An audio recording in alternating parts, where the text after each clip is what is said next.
dialogue to discuss the issues, some of the issues that one side of the divide has felt that is ailing this nation. Mr. Speaker, disputes must have a progressive resolution.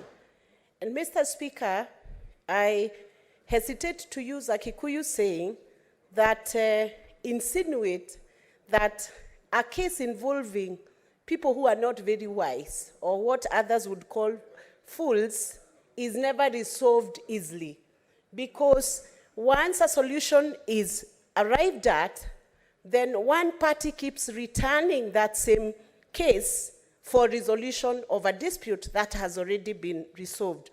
Mr. Speaker, it is important for this committee to note and to take judicial notice of the fact that certain issues have been settled, and ever since the 2022 general election, it's been 1 year that all the leaders who have voted in have been serving Kenyans from the date their term commenced, after they were validly elected in an electoral process that was spearheaded by the IEBC, Mr. Speaker, sir.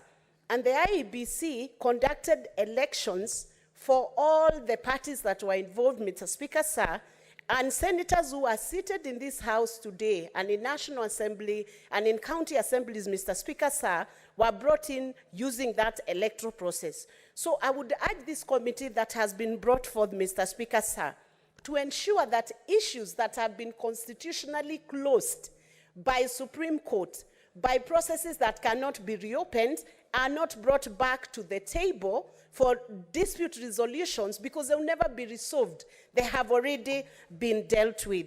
The other issue, Mr. Speaker, is the cost of this process. If a party feels aggrieved and they want to discuss issues that are ailing the nation, it should be at their own cost. Could it be, Mr. Speaker, sir, that both parts of the divide will take care of the cost of this process so that the Kenyans are not further burdened by another cost for talks that may be endless, Mr. Speaker, sir?